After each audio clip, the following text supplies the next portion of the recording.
Base sa mga pahiwatig na iniwan ni George Morikawa nitong mga nakaraang taon, narito ang mga pinakaposibleng arc at saga na susunod habang papalapit tayo sa konklusyon ng kwento. Pero bago ang lahat, nasaan na bang bahagi tayo ng kwento? Narito ang naging kabuuan ng Part 1 ng manga na na-cover lahat sa anime. Mula sa Rookie King Saga na may 4 na arcs hanggang sa New Challenger Saga na may 7 arcs. Ang kabuuan naman ng Part 2 ng kwento ay natalakay ng anime. Hanggang sa Rising Saga, ang pagkakaiba lamang ay baligtad ang arrangement ng Passing of Point arc at Post-World War II arc sa anime, na kung saan tinalakay ang kwento nila ni Kota at Kamogawa noong kabataan nila. Mula sa Lost of the Ring Saga, ay dito na nagpatuloy ang wakas sa anime. Kaya kung gusto nyo malaman ang mga sumunod sa kwento, ay magumpisa sa Chapter 558 ng manga. Nasa Part 3 na tayo ng kwento at nasa pang-9 na arc sa Bold Retirement Saga. Posibleng huling arc na ang King vs. Tiger dahil wala pang sumobra sa 9 na arc sa mga nakaraan base sa listahan natin. Base sa format ng mga nakaraang parts, ay posibleng may 3 saga pa ang tatalakayin sa kwento at ang mga arcs nito.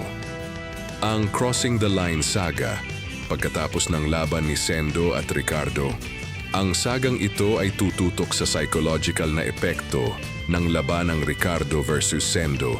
Matatalo man si Sendo sa isang dikit na laban o mapilitang magretiro, malaki ang posibilidad na ipapasa niya ang baton kay Ippo.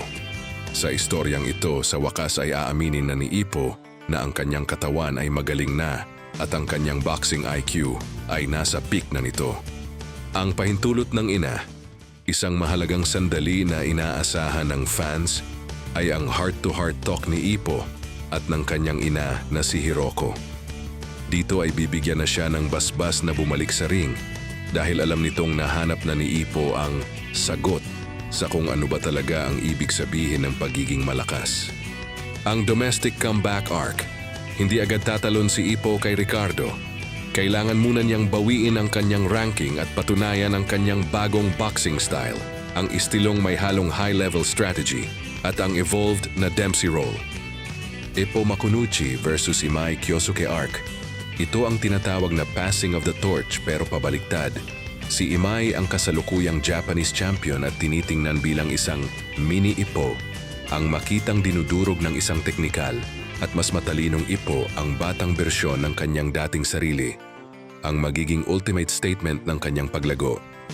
Ang debut ng mga disipulo arc, kasabay ng pagbabalik ni Ippo, tututok din ang arc na ito sa kanyang mga estudyante, sina Taihei at Kaneda, sa pagkuha nila ng professional license at posibleng pagsabak nila sa Rookie King Tournament na magsisilbing salamin sa pinagmulan ni Ippo noon. Ang Promise Fulfilled Saga, Miyata Ichiro. Sa loob ng mahigit 30 taon, paulit-ulit na inihype ng manga ang ikatlong laban ni Ippo at Miyata. Kasalukuyang natitenga si Miyata sa featherweight division. Ang pagbabalik ni Ippo ang magbibigay sa kanya ng motibasyon na manatili sa timbang na ito para sa isang huling laban.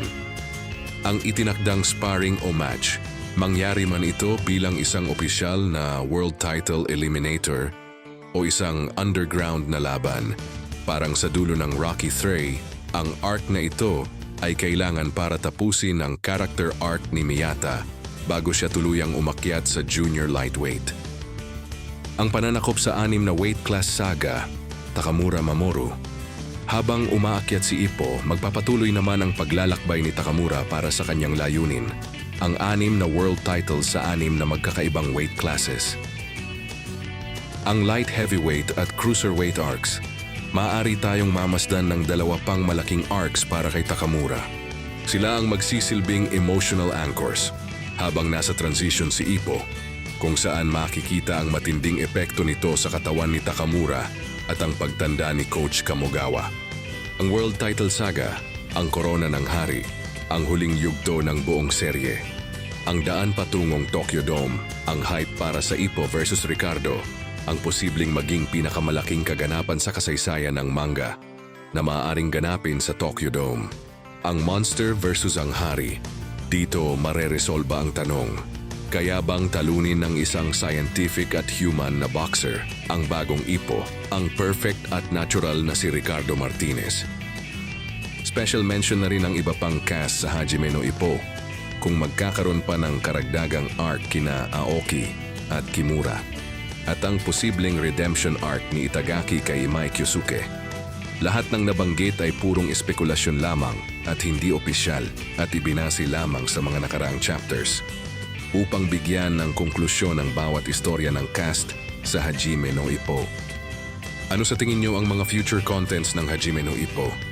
I-comment ang mga palagay nyong mga susunod pang mangyayari sa istorya ng ating bida.